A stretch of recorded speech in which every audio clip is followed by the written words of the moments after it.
Thank you for joining us today. My name is Randall Abate. I'm the Assistant Dean for Environmental Law Studies at the George Washington University Law School, and I am delighted to moderate today's webinar. We are very fortunate to have a great lineup of speakers assembled today, and I'll give you more context for that in a moment. But the idea of receiving communities is something that may have sparked some curiosity in those of you attending today, and it should. I'm someone who's been thinking about climate migration for about a decade now, giving lots of presentations in that space. But receiving communities is quite new to me as well. I've published two articles on climate migration this year, one on U.S.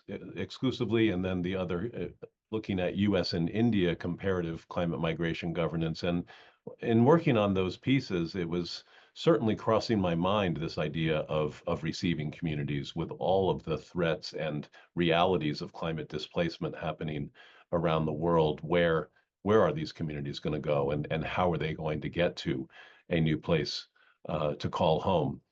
So, and I recall discussions about managed retreat over the past decade in living in New Jersey and Florida at the time, and how controversial that was, and the whole idea of receiving communities takes that challenge really to another level in terms of the logistical and legal issues associated with facilitating relocation of climate displaced communities.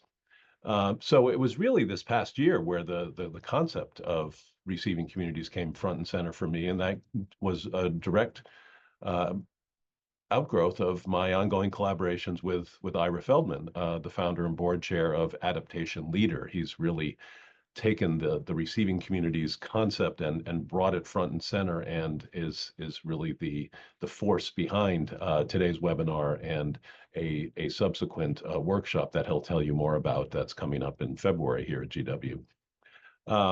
So apart from Ira and his leadership on this issue, there are really very few experts nationwide on the topic of receiving communities, and we're very proud today to have assembled for you some of the leading academic experts on this topic for this event. Um, it should come as no surprise that the logistics, the funding, and the legal obstacles in getting receiving communities to operate is really quite daunting. So this webinar is designed to introduce you to some of those realities and have meaningful input from experts on how to move forward in addressing these challenging times and getting this concept to move forward. So just some quick housekeeping logistics. We'll hear from Ira next. He'll give us some more context on the Adaptation Leaders project on receiving communities and how it relates to today's event and the February workshop.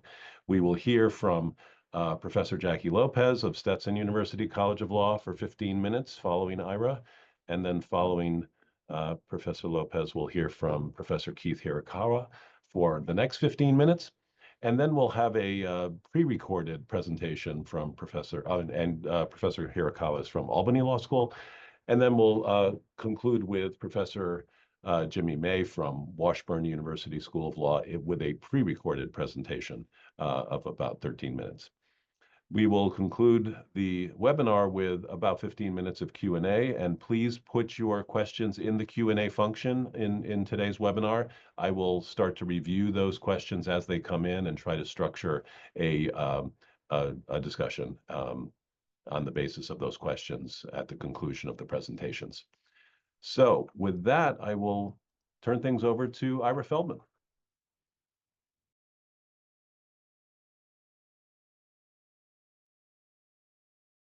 Thank you, Randy. It's great to see everyone here. I, in particular, want to start with some thank yous. First and foremost to Dean Randy Abate and his GW Environmental Law Program for embracing our Receiving Communities initiative and agreeing to host this webinar and the upcoming workshop in February. I also want to sincerely thank Jackie, Keith, and Jimmy for stepping forward to share their scholarly perspectives on this emerging issue and share their perspectives with us today. I also want to thank the 30 or so participants and contributors to the Adaptation Leader Receiving Community Initiative over the past 18 months, and also acknowledge some of the collaborating initiatives that have aligned with us, including the PLACE Initiative and GUD, Global Urban Development. So what I'm going to try to accomplish in the next 12 minutes or so is to as quickly as possible run through some slides to give you all a sense of what the process and the content of the Receiving Communities Initiative is.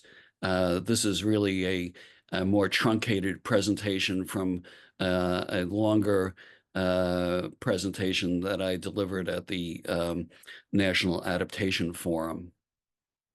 So a word about Adaptation Leader. We are a not-for-profit organization with the fundamental mission of raising adaptation literacy.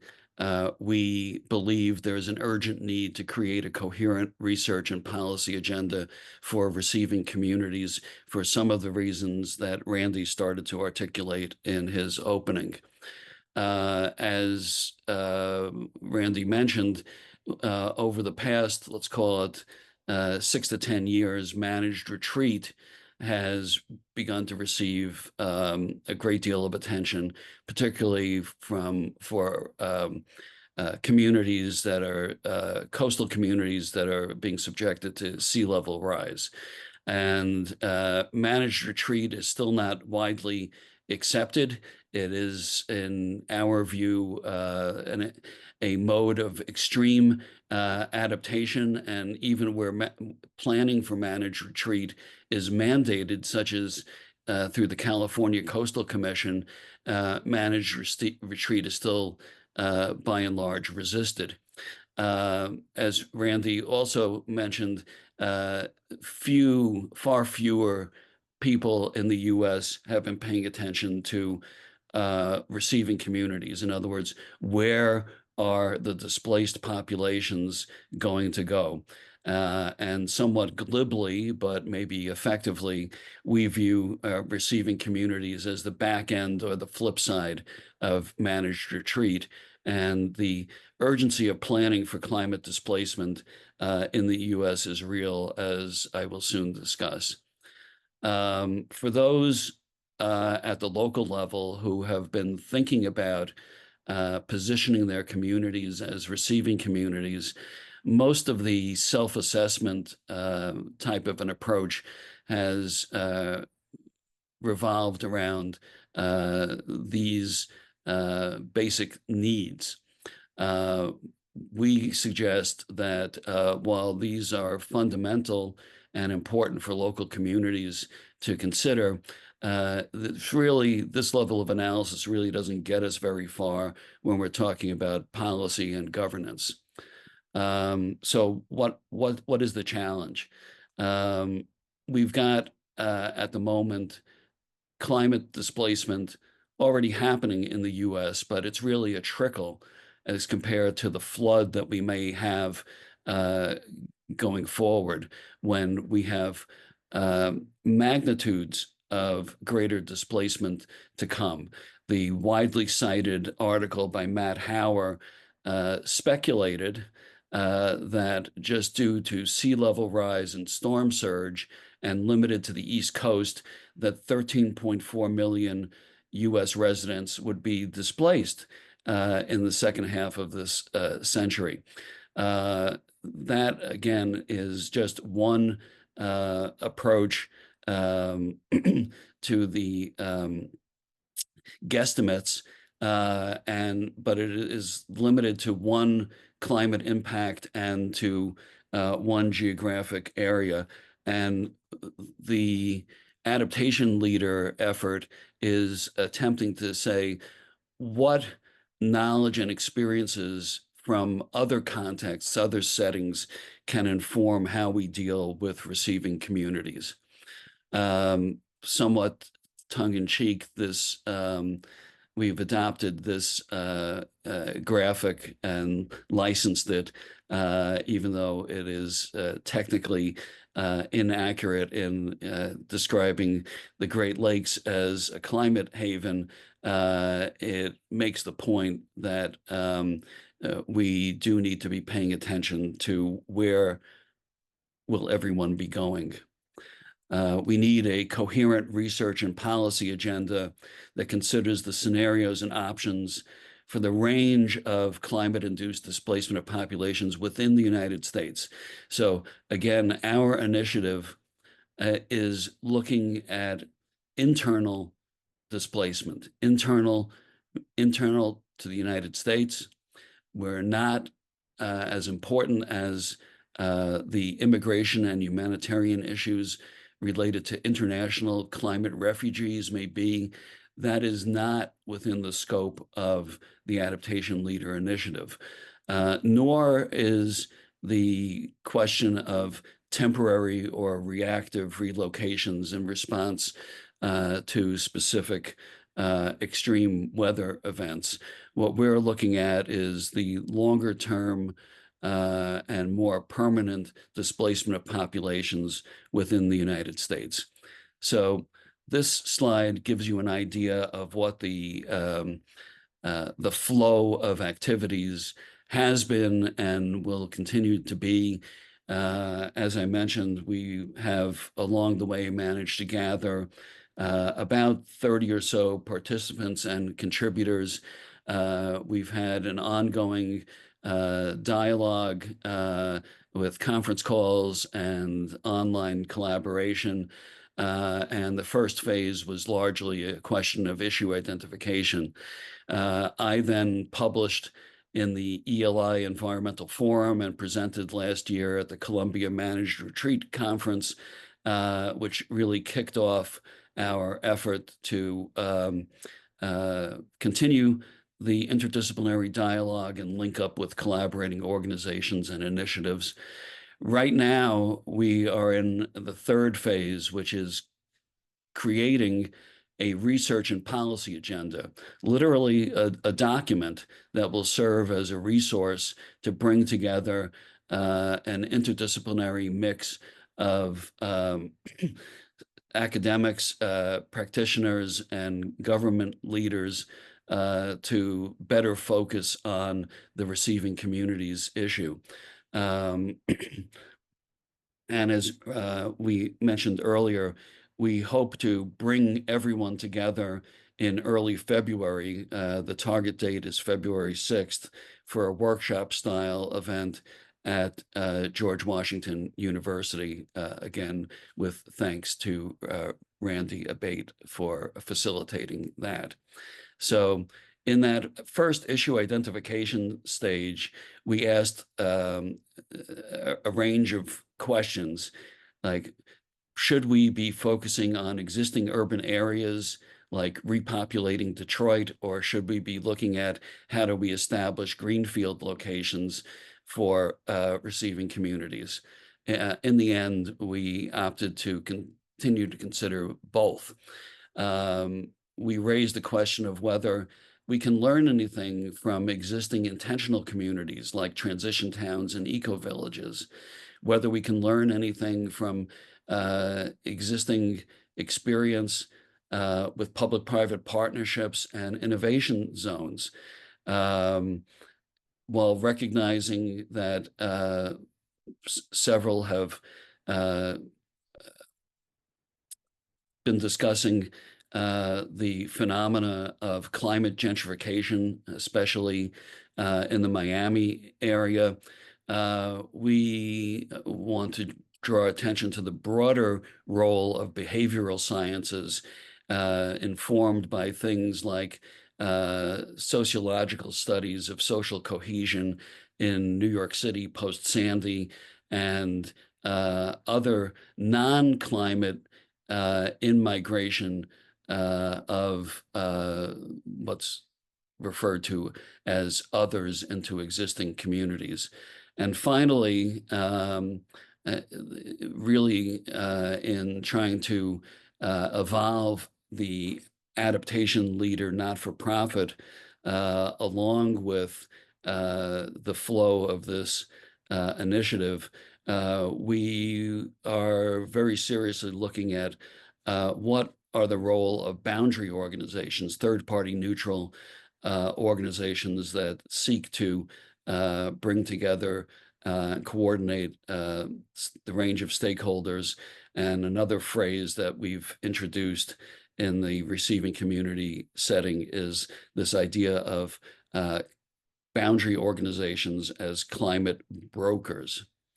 So in that issue identification stage, we generated a list, actually twice as long as this list, and asked our participants to select one or more topics to do a deeper dive.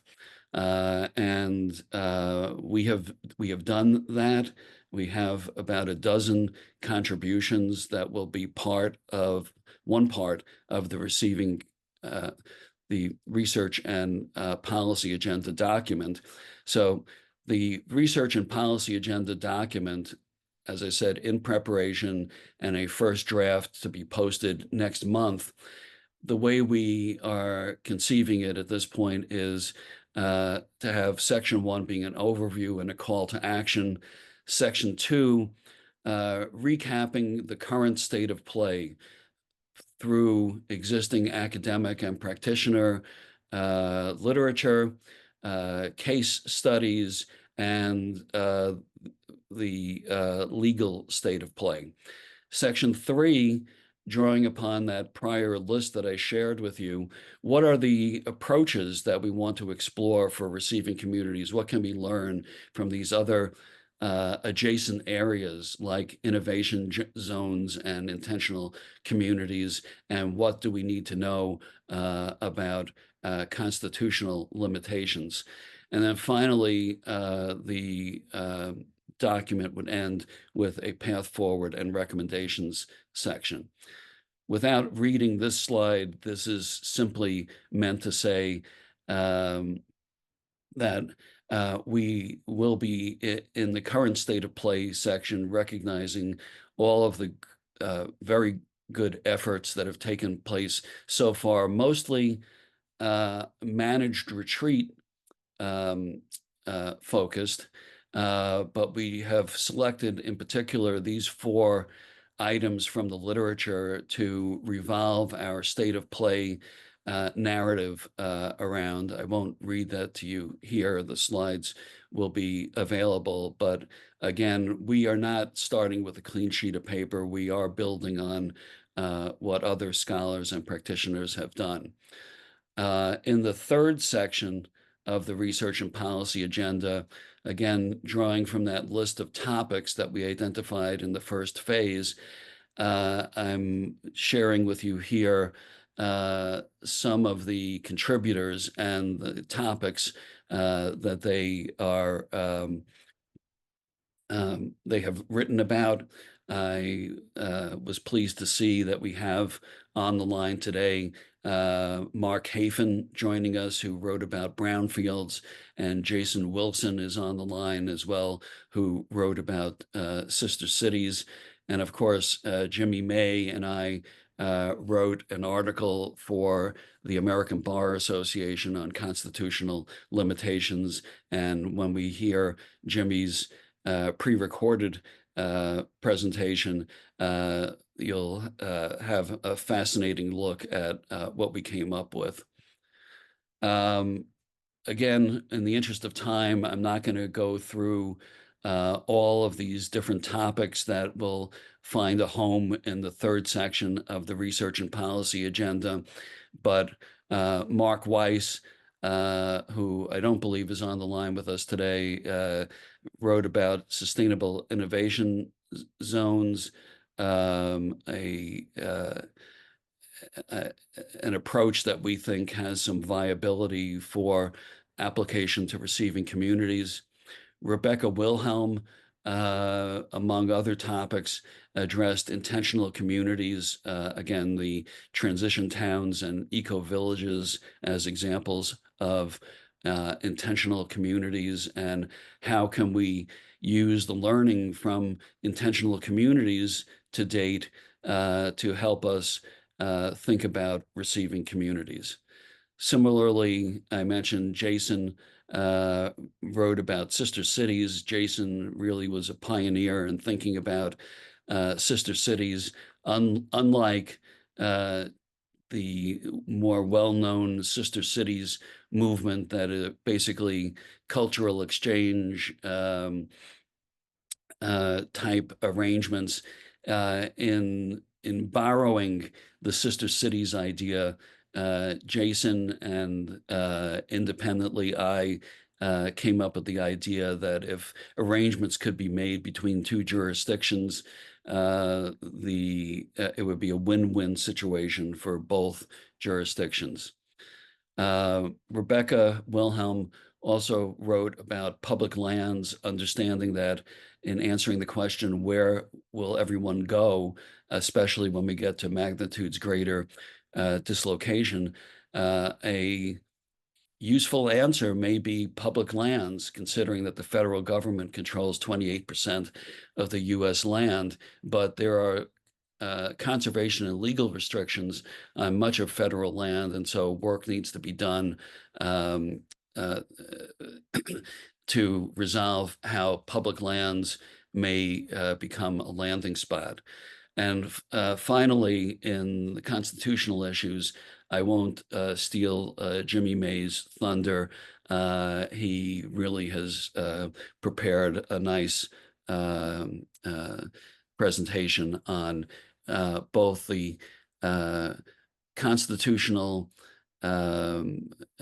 constraints and the constitutional flexibility that we have for receiving communities. And again, to wrap this up as quickly as possible, research and policy agenda, the draft, we're working hard on it. We hope that the first draft will be posted next month with a call for comments. And we can talk more later in the Q&A, perhaps, about the February 6th convening, which is anticipated to be a workshop-style event. But regardless, please feel free to contact me for further information about that. And there's my contact information. So with that, I will close out my slides and turn it back to Randy.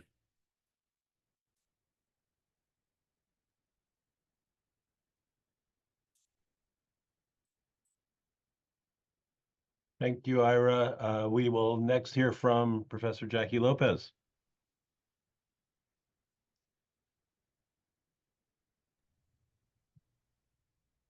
Hey, good afternoon, everybody. Thank you so much for inviting me here today. My name is Jacqueline. I am at Stetson University, where I teach law students how to think about and even litigate some of these issues. I also direct a law clinic for democracy in the environment and have written a bit in a space that's adjacent to this, which is in how we're kind of behind where we need to be in having resilient communities that can keep pace with how our climate is changing. And so how my presentation is going to fit in here to the bigger picture is that I'm going to really, I think, underscore Ira's sort of opening statement and how he set the table explaining that migration has been a trickle, but what happens when we see the flood? And I hope to illustrate why he's right there. This will be a flood. So the perspective that I offer is that climate is affecting where we can live. It's, of course, significantly disruptive, including loss of life and tremendous economic costs, and that our current policies not only are inadequate to to many communities, I'll speak just from personal experience here in Florida, our current policies are not only inadequate to deal with these things, but in some cases, directly obstruct progress we can be making. And so what I'd like to share is, so in that prior slide, that was our bay, that was Tampa Bay. It's typically really placid as it is illustrated here, and that was in the days just before we got hit with what would have been in the middle of our hurricane season, almost, with Helene. And so what I'll focus on is storms, but equally important are other factors of sea level rise, this idea of nuisance flooding and saltwater intrusion, flooding in general, mostly from precipitation and heat, but really they all affect storms. And this is why we're going to see a flood instead of a trickle. And I think about, it reminds me about kids busy at work, at a beach, digging in the sand and building sandcastles. And you warn them not to build it too close to the water because the tide is coming in, and they ignore you and they keep busy building because that's where all the good sand is.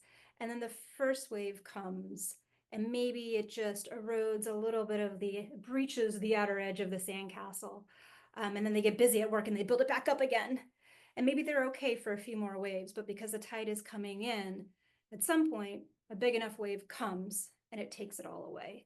And that's what we're seeing. So and before I begin, I wanted to credit one of our law clerk working with us in the Jacobs Law Clinic, and I believe she might be listening in. Anna Long has been working alongside us on some of these issues.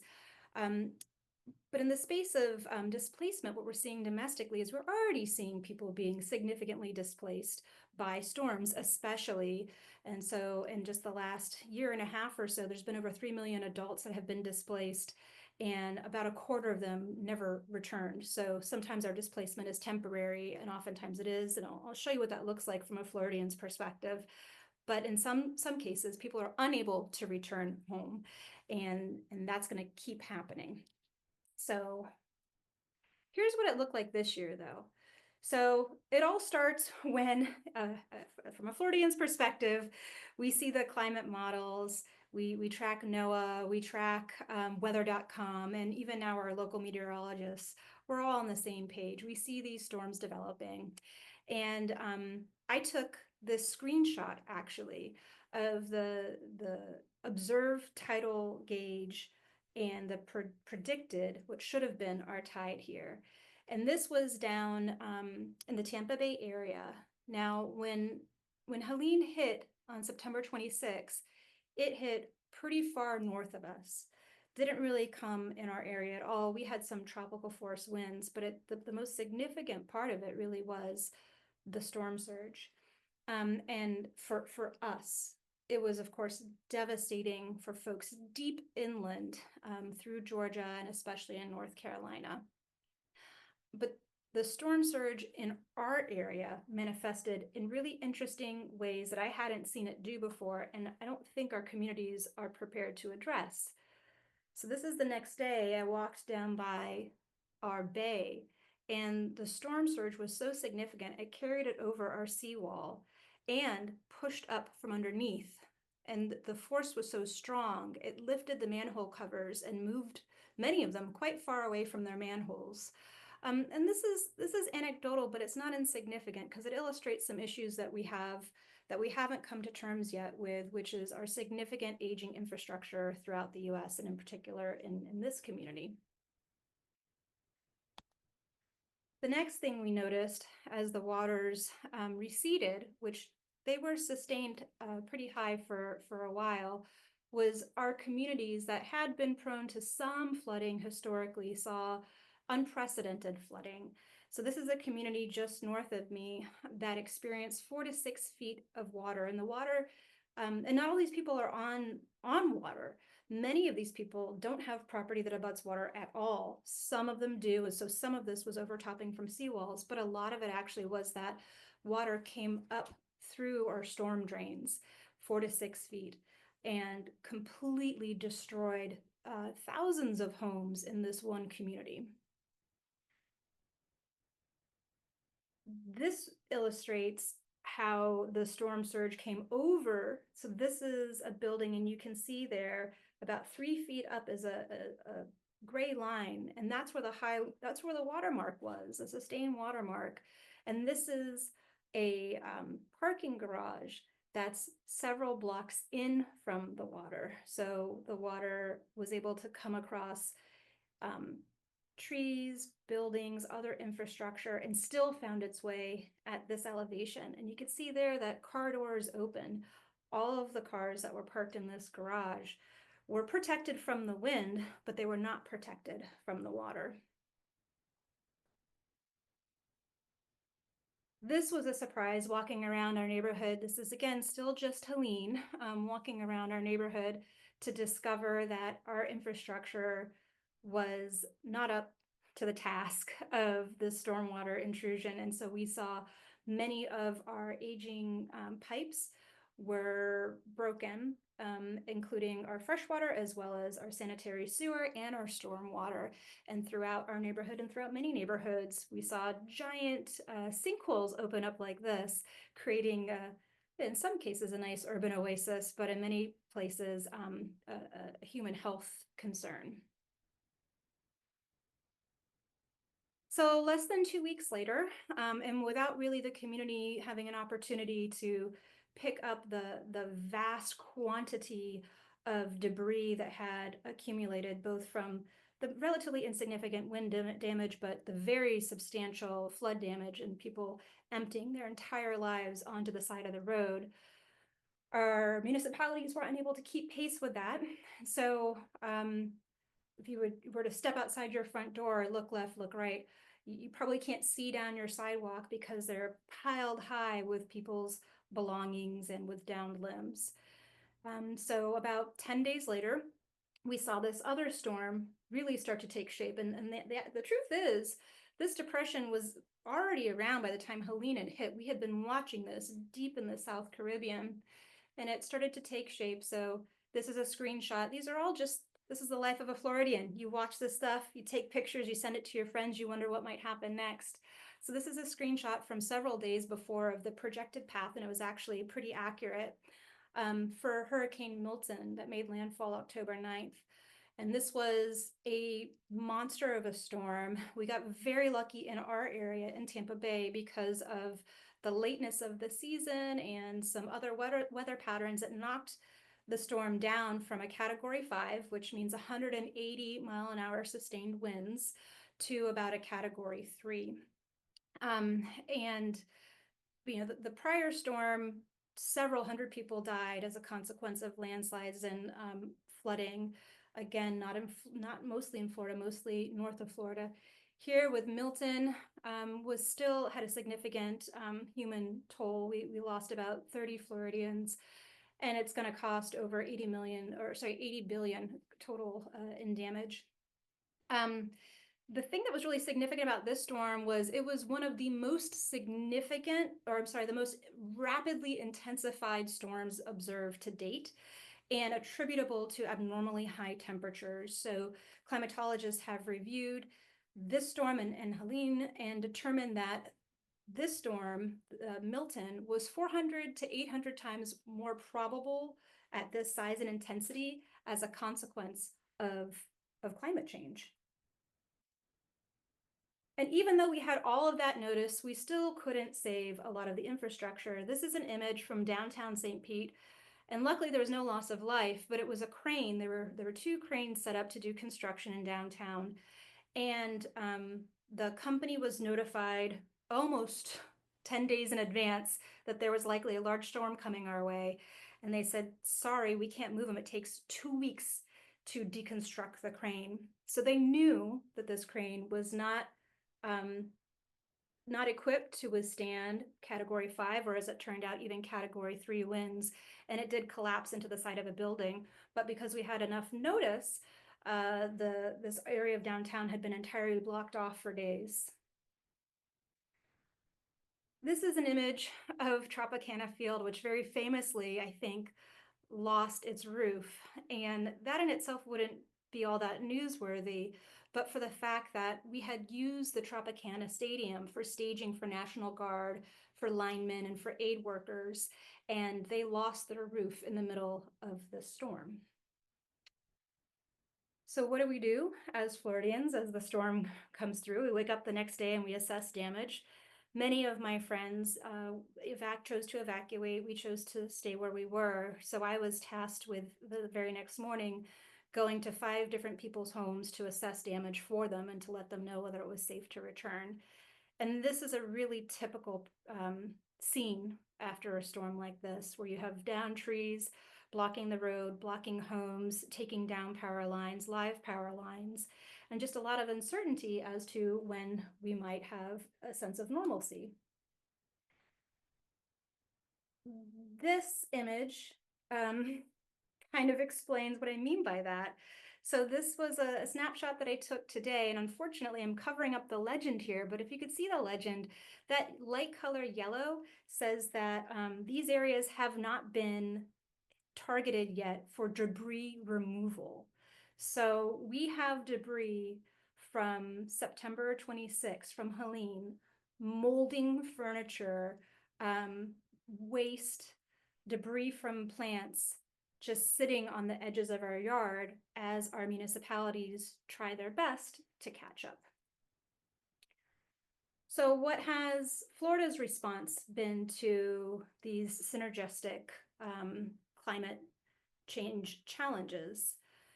In the space of hurricanes, in the space of storms, it's been pretty sad, actually. So last year, our state legislature, and this is building upon actually 2 separate legislative sessions, passed a new law and updated an old law explaining that after storms, local governments cannot impose more restrictive land development regulations, comprehensive plans, or additional burdens to construction so that we can hurry up and build back. So local governments, which are best positioned to understand the needs of their community and take stock and do an assessment of what was most vulnerable during a storm, aren't actually able to implement policy that would allow us, if we choose to build back, to do it smarter. Likewise, from a sea level rise perspective, this is an illustration. This has not happened yet. This is an illustration of what Miami will look like by the end of the century. So it's really remarkable in Florida. So by the time my 2nd grader graduates from college, sea levels will have risen an additional foot in our area. Meanwhile, Florida's population will have grown an additional 20%. And Florida's response to that was to remove references to climate change in state legislation. The effect of this law also repealed some green energy grants and made it easier to transport fracked gas. Saltwater intrusion and nuisance flooding were already a problem, but it's going to get worse. 40 to 60% of oceanfront communities in the East and Gulf Coast are projected to experience chronic inundation by 2100. So this comes from high tide, sea level rise, king tide, sunny day flooding, you name it, but it's the ocean water overwhelming our gravity-based drainage systems. There was a tiny bit of good news. Our state legislature last year passed a law explaining that sellers of property must provide a form to buyers of property explaining whether the property is in a special flood hazard area and whether there's ever been a claim made. That's a good start, but it doesn't address the fact that a lot of the flooding that we've been seeing recently is happening outside of the special flood hazard areas because of the failure to make FEMA's failure to make progress in updating those maps. And to be fair to FEMA, it's not entirely their fault. So when FEMA most recently updated through their FEMA Risk Rating 2.0, the way that they do their mapping and identify flood risks to take into account some climate data, our red states sued. And so the status of that lawsuit is that the preliminary injunction was denied, but so was the motion to dismiss on the basis of standing. So it's still a live lawsuit, and we still do not have actuarially sound data reflecting our mapping needs. And second to last here is heat. So 2023 was the hottest year on record. 2024 will likely surpass it. I got a note on my computer this morning that today, November 12th, might be the hottest November 12th on record. And extreme heat is predicted throughout, but especially for the Southeast. We've already seen a 2-degree Fahrenheit increase in Florida just in the last 20 years. And so Florida's answer to that is to prohibit political subdivisions from requiring employers to provide heat exposure equipment or to provide guidance on what to do for heat-based illness. So we have some problems, but we can also implement some solutions with the right political will. Resilient communities can help minimize the impacts of these things, but we have to have better laws and policies in place from a national level. We need to have a national flood insurance program reform that actually helps people understand the risk of where they're building. So those market signals need to be clearer, they need to be accurate. We still need to reduce greenhouse gases. Yes, we have committed ourselves to an amount of climate disruption, but we are also using credit we don't have by making it much worse and not addressing greenhouse gases. And then finally, we need to be supporting local resiliency efforts, remove the obstructions that are either federal or at the state level, and let local governments have access to the tools they need to succeed. As I explained at the beginning, my work is adjacent to Ira's work. I've been thinking more about the resiliency of communities and the obstacles there. But to Ira's original point, there is a need to address and systemically address climate migration and where we will choose our climate havens.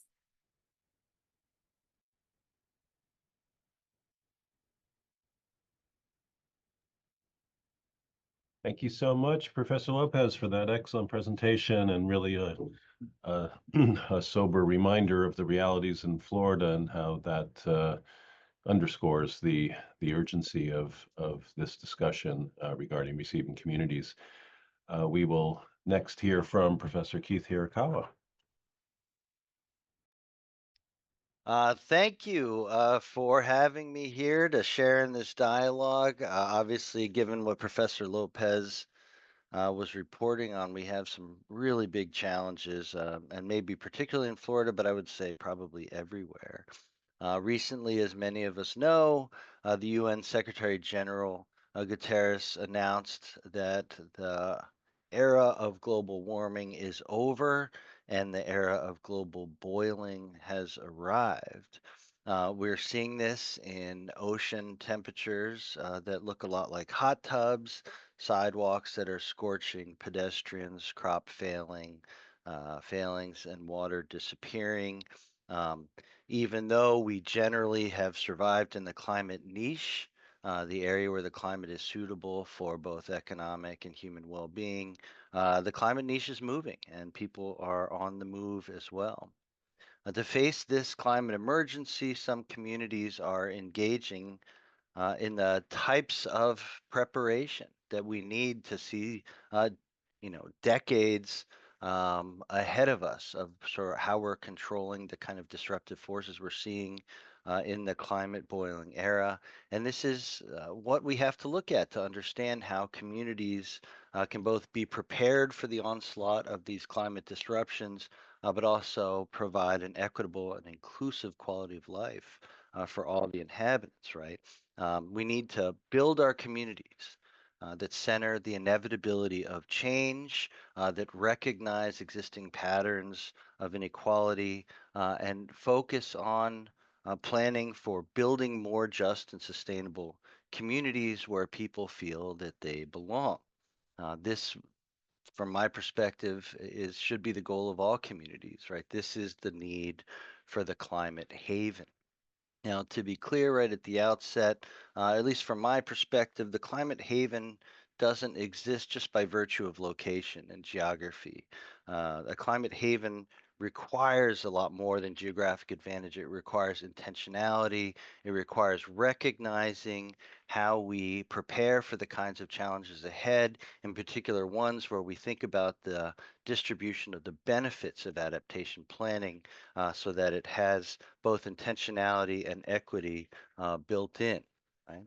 And the sort of two things I'm going to focus on at the beginning of this is two significant vulnerabilities that we face, one based on history, the other based on our physical presence of the community of the city, our infrastructure, right? But what we see now is a quickly, rapidly growing number of governments that have recognized that we are in a climate emergency, right? At this point, more than 2,300 jurisdictions across 40 countries and representing over 1 billion people have recognized that we are in a climate emergency and made declarations to recognize that, right?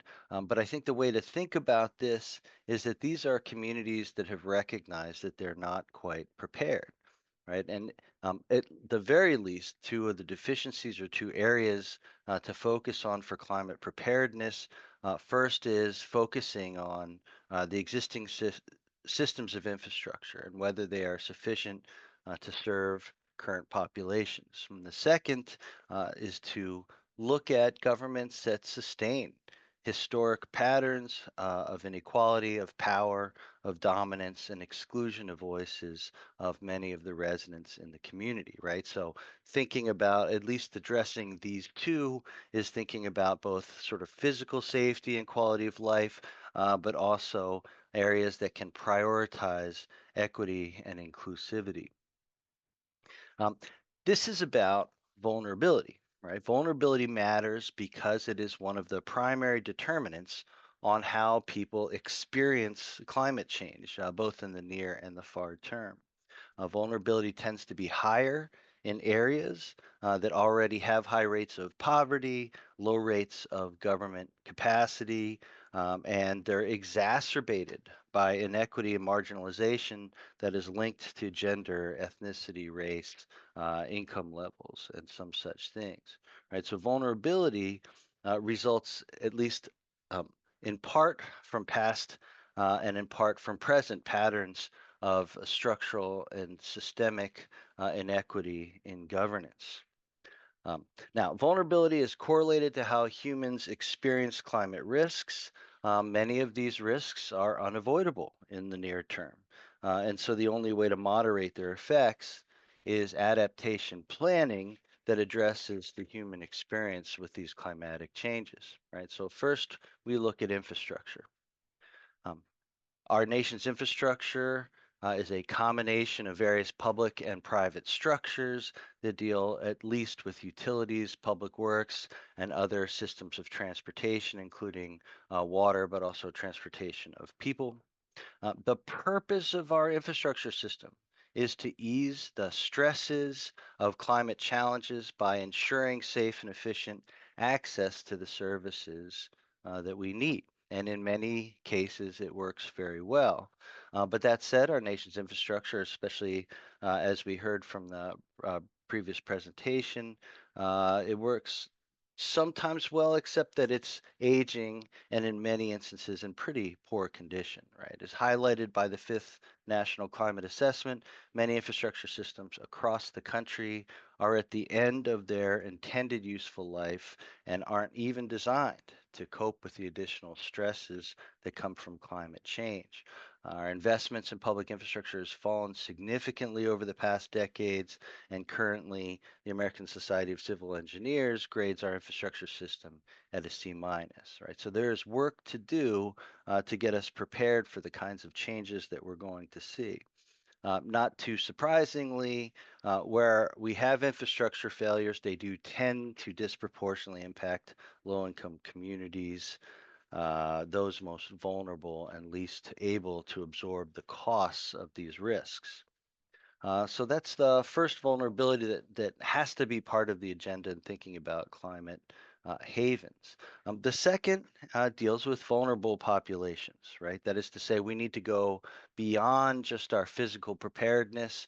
We need to think about our social economic preparedness as well, right? And this requires us to engage in compound and intersectional thinking.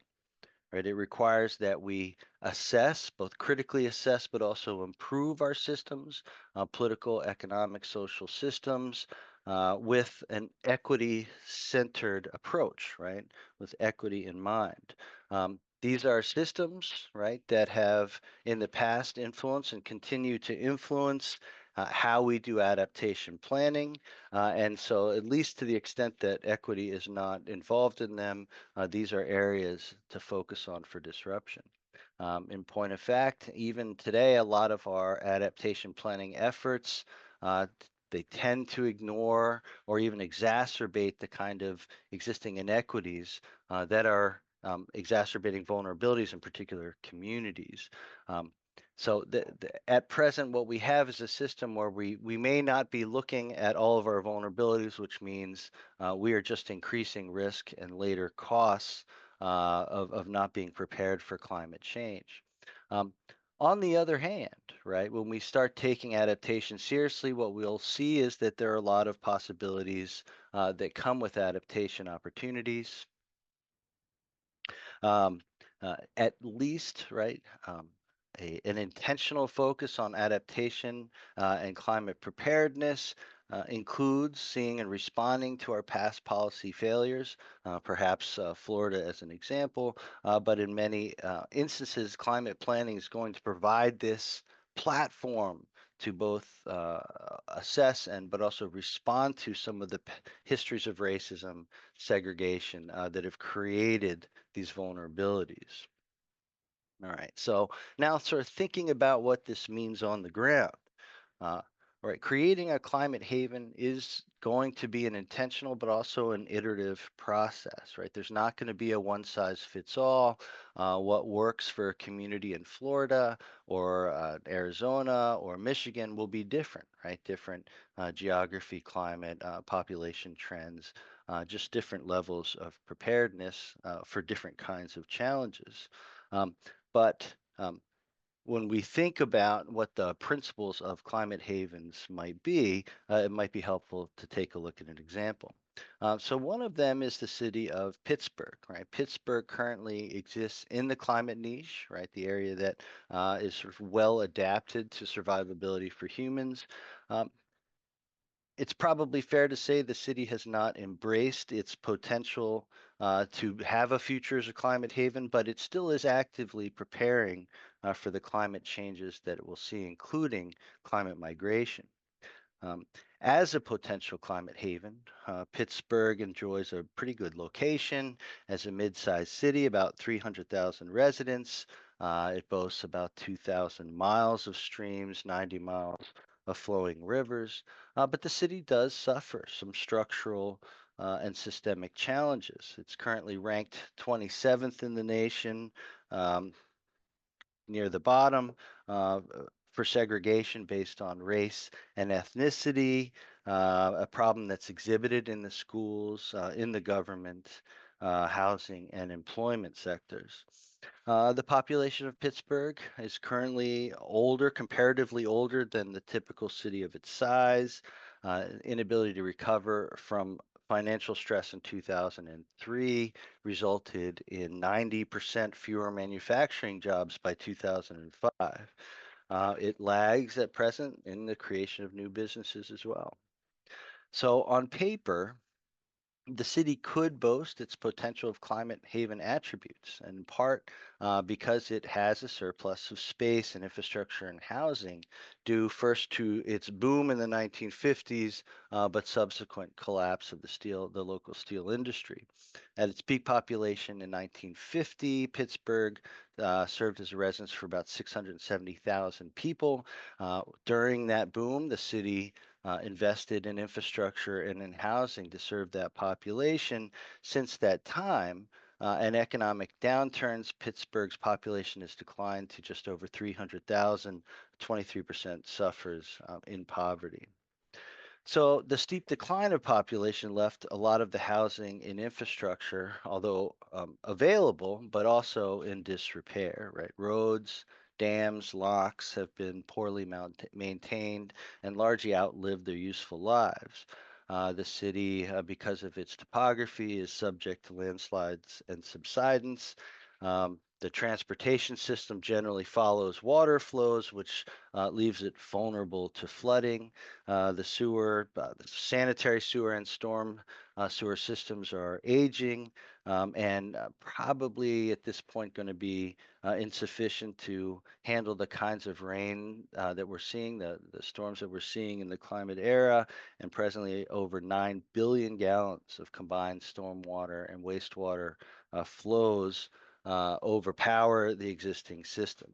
Right? So there are a lot of challenges for Pittsburgh to engage to become a climate haven, but it is investing, right? It's committing resources and attention to climate preparedness. Pittsburgh has incorporated future climatic conditions into its stormwater code, where designs of stormwater management facilities have to use future climate rainfall projections. The city is engaging in inclusionary zoning in an effort to lower housing costs and make the city's housing more affordable.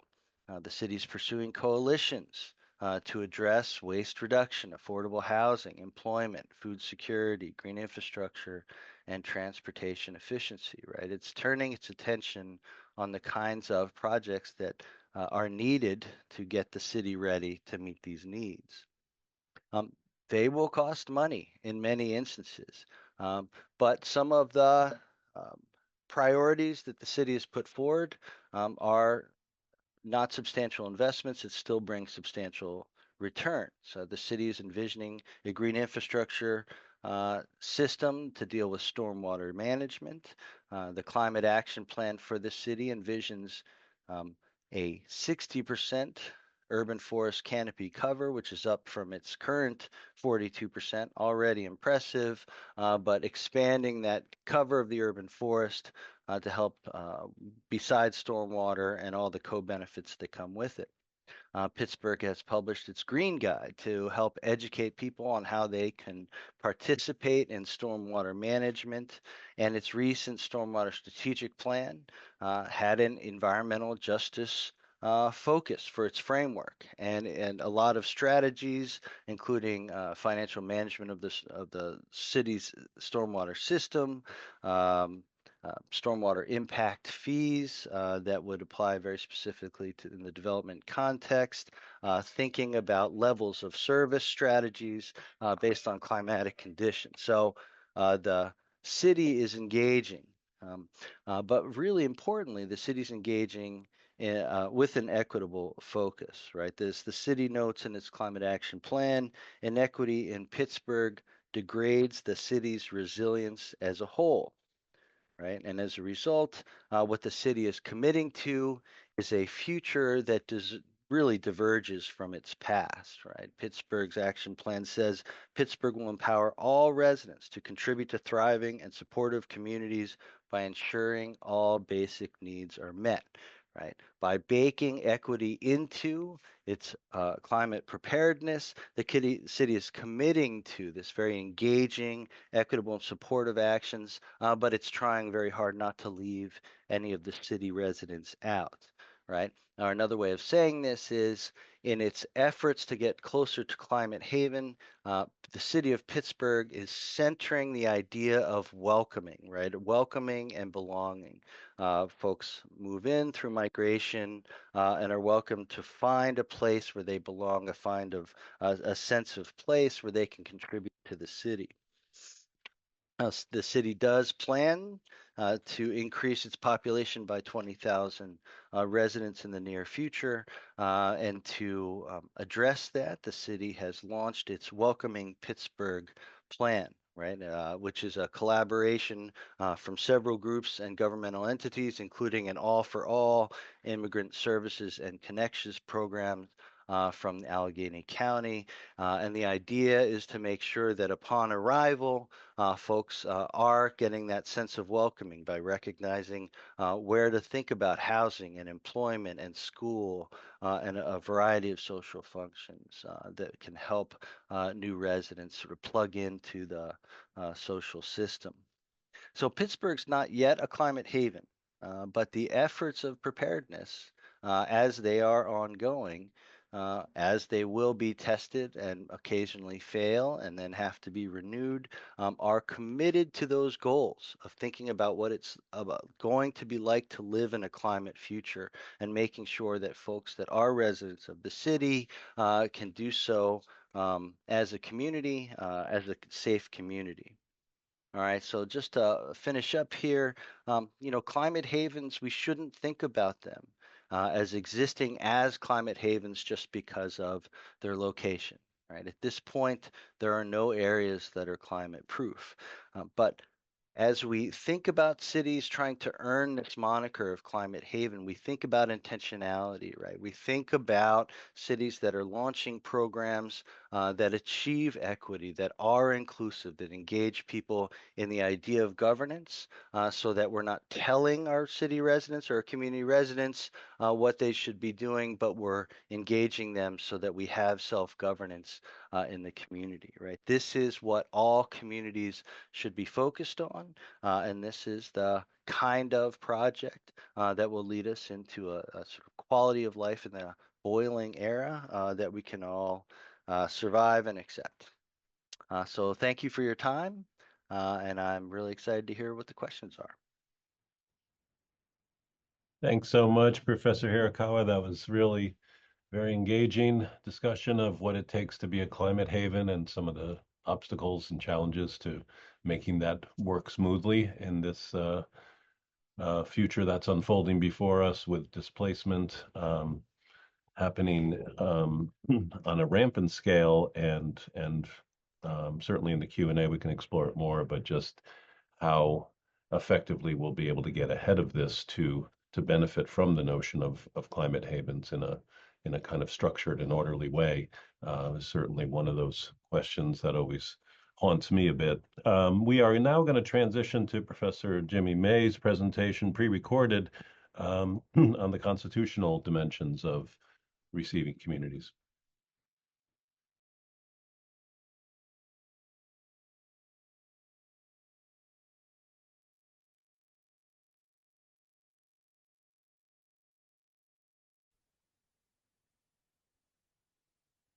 Well, greetings, everybody. I'm sorry I couldn't be there in person. This is Jimmy May, and my talk is about climate displacement and the Constitution. Before I get going, I want to thank Randy Abate and George Washington School of Law for hosting, and Ira Feldman for coordinating this panel.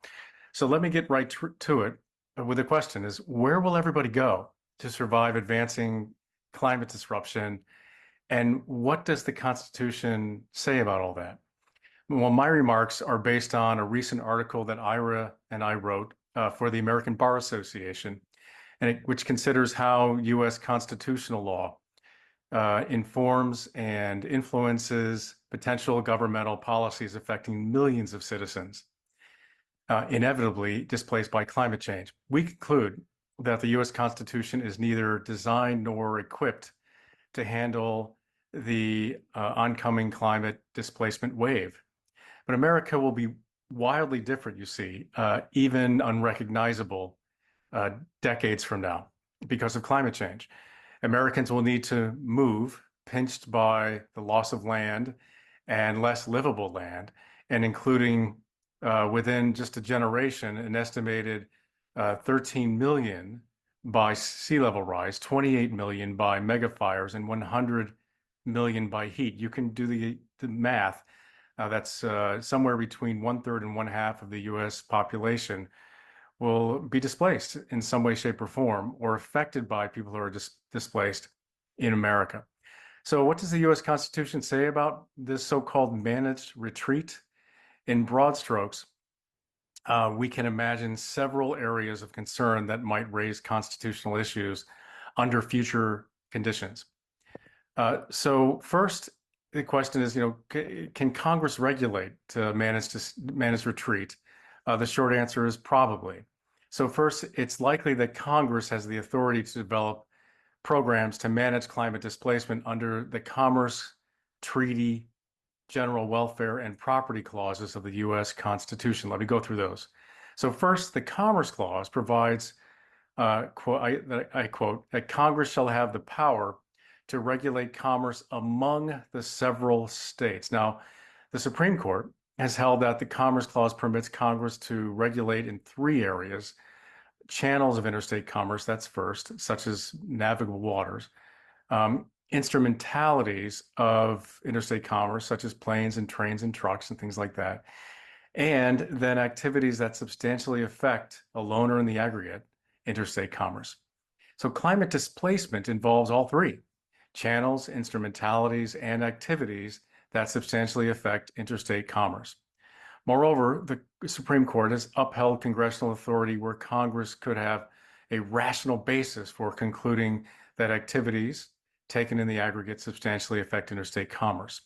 Thus, it would seem that federal programs regulating retreat from the effects of climate change would easily pass muster under the Constitution. So second, Congress has authority under the Treaty Clause. Now, this assumes that the United States at some point in time signs on to a binding treaty, but even on the basis of the Paris Accord, arguably, and before that, the Kyoto Protocol, the Congress has some authority. So the Treaty Clause provides that the executive branch shall have power, by and with the advice and consent of the Senate, to make treaties, provided 2/3 of the senators present concur. So after a treaty is approved, Congress has the power under the Necessary and Proper Clause to make all laws which shall be necessary and proper for carrying into execution all powers vested in the Constitution, which includes treaty power. Thus, again, presuming some ratification of some sort of international climate accord, Congress would likely have authority to regulate managed retreat under the Treaty Clause. Third, Congress has authority under the General Welfare Clause.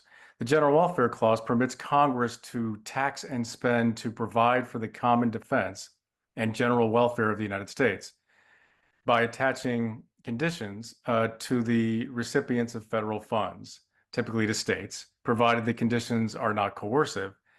This authority has been used to implement various federal environmental laws as an extension of what's called cooperative federalism.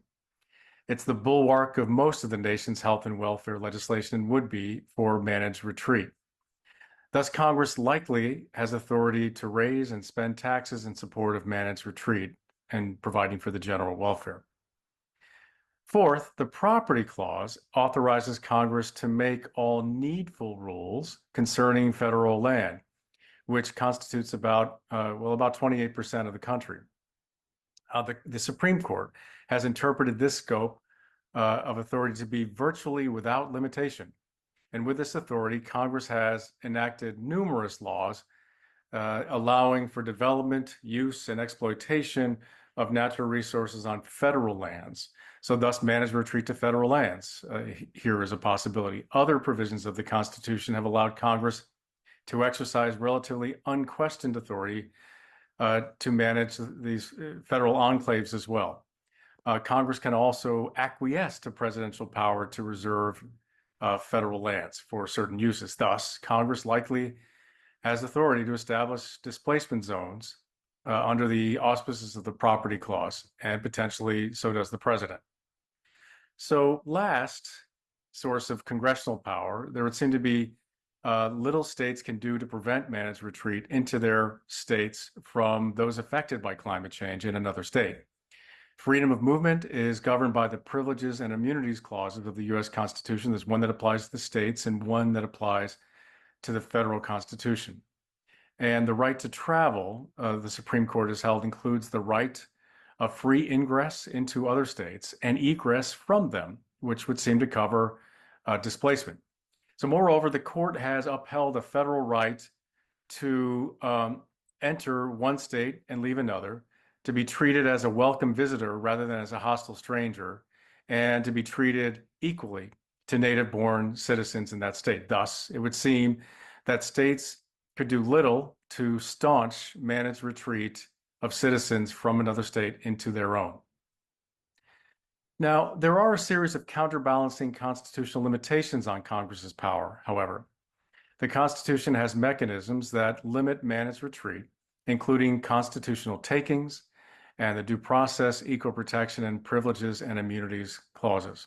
So first, relocating people could implicate due process rights in the Fifth Amendment, particularly when condemning uninhabitable property or establishing relocation zones on private land. The Fifth Amendment forbids the government from taking private property for public use without just compensation. So one can envision Congress taking private property for use as displacement zones. And the Fifth Amendment says that can't be done without just compensation. So taking includes two things. First, so-called physical occupation, which that certainly would be, and also regulatory takings along the margins when regulation goes too far. Indeed, the Supreme Court has held that among takings that are compensable are depriving a landowner of all economically viable use of their property, requiring the owner to maintain a public pathway to a beach, or setting aside land for a greenway along a nearby creek, or if it otherwise violates state nuisance law. Physical occupation would occur, but also regulatory ones, and so that climate displacement would seem to trigger Fifth Amendment compensatory considerations. Second, managed location would implicate substantive due process, or how it's known. That's the fundamental rights aspect of the U.S. Constitution. The Due Process Clause of the Fifth and 14th Amendments prevents the government from depriving any person of life, liberty, or property without due process of law. And substantive due process addresses the extent to which the government may regulate fundamental rights, such the Supreme Court has found to include family, marriage, sexual relations, living arrangements, and potentially death. The government actions depriving an individual of a fundamental right are subject to something called strict scrutiny, meaning that the government must use the least disruptive means to achieve a compelling state end. And if no fundamental right is involved, however, then rational basis review, something called rational basis review, applies, meaning that all the government needs show is that it chose a reasonable means to achieve some rational governmental objective. So managed retreat would invariably implicate several fundamental rights, it would seem, including the family and living arrangements, potentially subjecting governmental displacement policies to strict scrutiny, and that is requiring a compelling end served by the most narrowly tailored means. All right, so next is managed retreat is unlikely to implicate the Equal Protection Clause, which provides, nor shall any state deny to any person within its jurisdiction the equal protection of the laws. The Supreme Court has held that the clause's strict scrutiny requirement is triggered by evidence of invidious, express, or intentional racial discrimination. Other kinds of governmental actions under the Equal Protection Clause are subject to simply rational basis review. So while many displaced communities are likely to be those are communities of color, managed retreat is unlikely to trigger heightened scrutiny as intentionally race-based. Last, managed retreat of people from one state to another could run afoul of the 10th Amendment, which provides that the power not delegated to the United States by the Constitution nor prohibited by it to the states are reserved to the states respectively or to the people. This is where the federalism notions appear front and center in the Constitution. The court has held unconstitutional a federal law that required states to take title to low-level radioactive wastes, finding it would commandeer state governments into federal service, and would for this reason be inconsistent with the Constitution's division of authority between federal and state governments. So likewise, it seems as though requiring states to accept an influx of citizens from other states could constitute a commandeering of state governmental resources in contravention of the 10th Amendment. Thus, there are several limitations to the ability of Congress to develop federal managed retreat programs, including the Takings, Due Process, Equal Protection Clauses, and 10th Amendment. So while the U.S. Constitution is silent about the climate or the environment or how to resolve issues concerning displaced populations, the framers were no strangers to migration and something akin to managed retreat, So however, it was from perceived tyranny instead of an environmental catastrophe. We see this while the U.S. Constitution likely provides authority for Congress to regulate managed retreats, and convert federal land, for example, to support it. It contains numerous limitations on managed retreat as well, thus warranting constitutional consideration before managed retreat becomes the order of the day. So I want to thank you again for your comments and questions. I'm happy to take them at any point in time. Again, I wish I could be there in person with you. I hope you're having a fantastic conference. And please don't hesitate to reach out to me to follow up about anything that you just heard. Take care, everybody.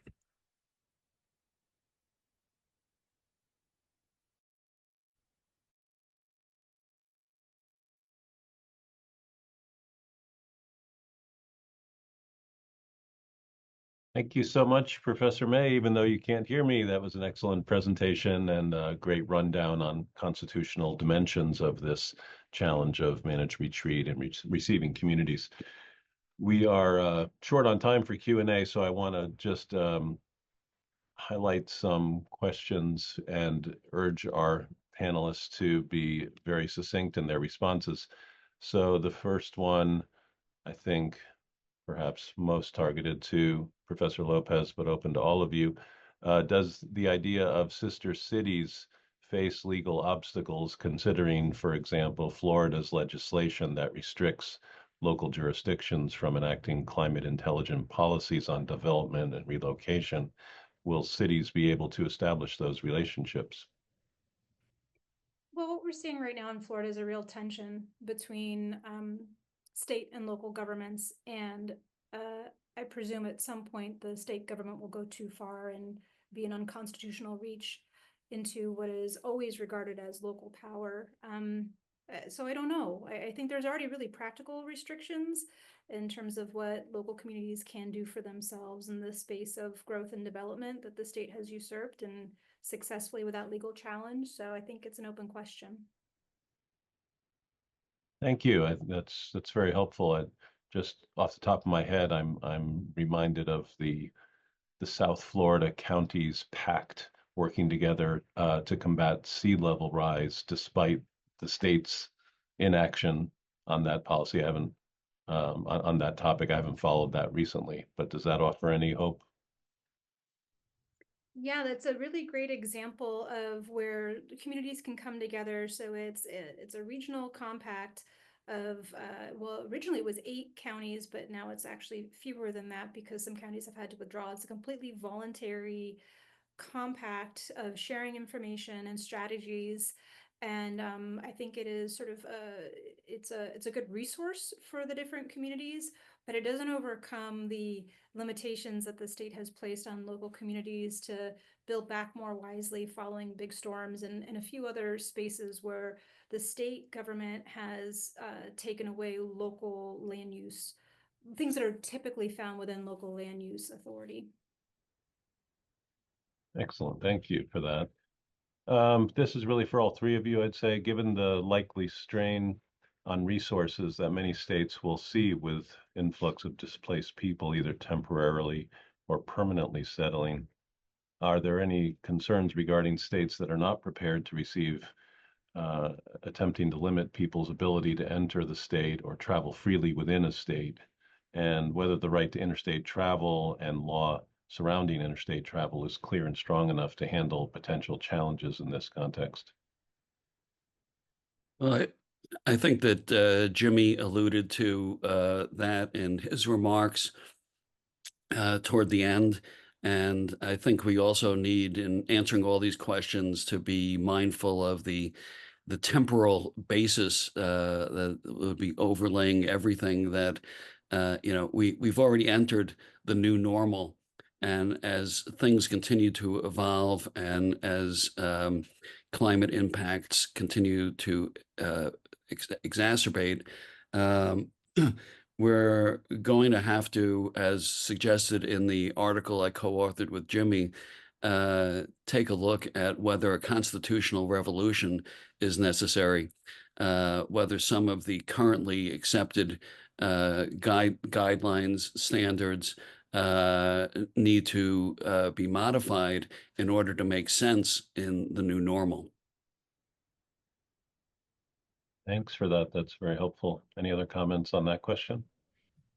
maybe just the first part of the question, which I heard is a funding question. I think that there's some silver lining in terms of systemic frameworks being available for funding.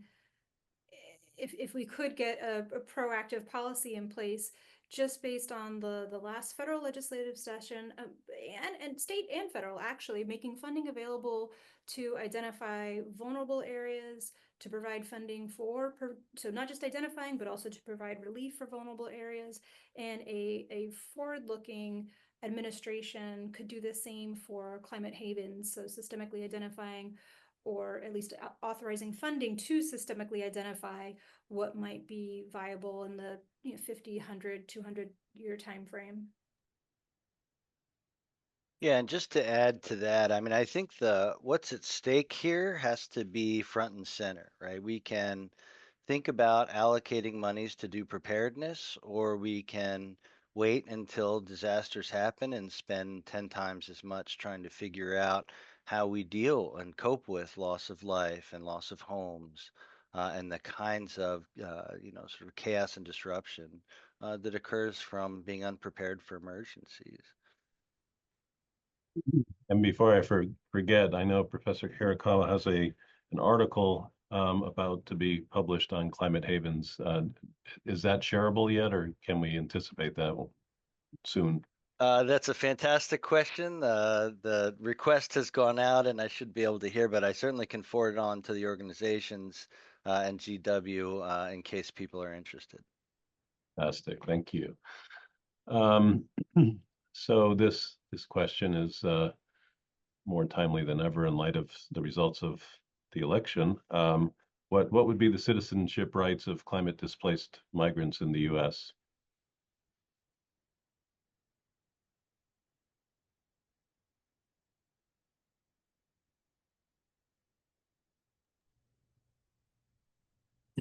Do we mean, maybe I need a clarification, do we mean folks already in the US being forced out of where they are and traveling somewhere else in the US? Because I don't think that's the question, right? No, that wouldn't I think it's those who are, whether there's an internationally recognized right to refugee status as a consequence of climate change. Is that the question?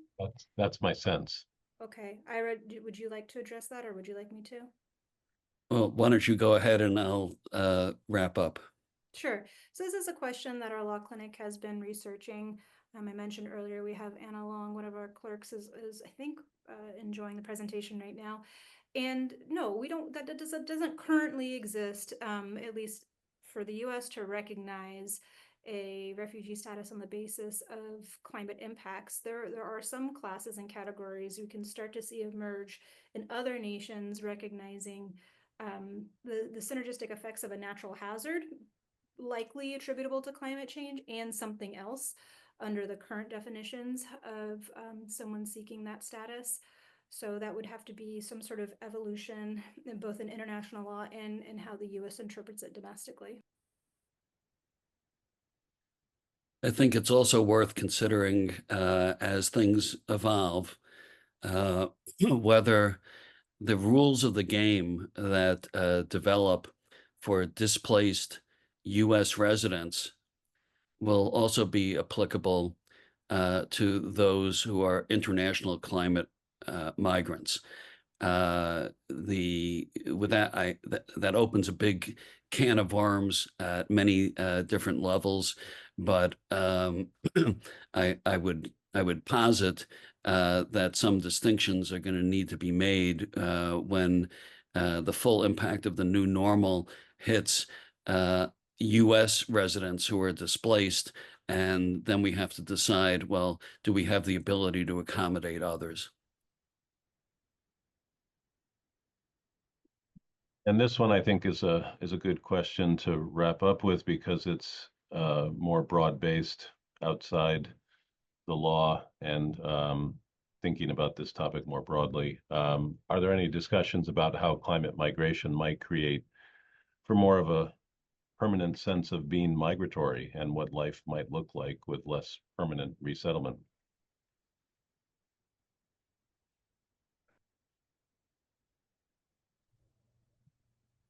mean, I think anecdotally, that's already the case for some people, especially people that stay in the Southeast. So we saw after Katrina, a lot of people weren't able to return to their homes, and they went to where other family were somewhere else in the Southeast. And as those areas are impacted, they've had to pick up and move again. And so occasionally you hear about that on the news. I don't know if there would be an example of that as a societal or community-wide pattern of migration. Hopefully not, because if we're able to identify and migrate to areas that are climate havens, hopefully part of that definition has some kind of temporal like definition that suggests it goes beyond a generation or two. I agree with Jackie. To some extent, it's already happening in a completely different context. There are plenty of young Americans who are traveling around in Europe looking for places to reside and taking advantage of being able to earn a living without necessarily be tied down to any one particular office. So I think, again, I emphasize the temporal aspect of this, that cultural norms are going to continue to evolve.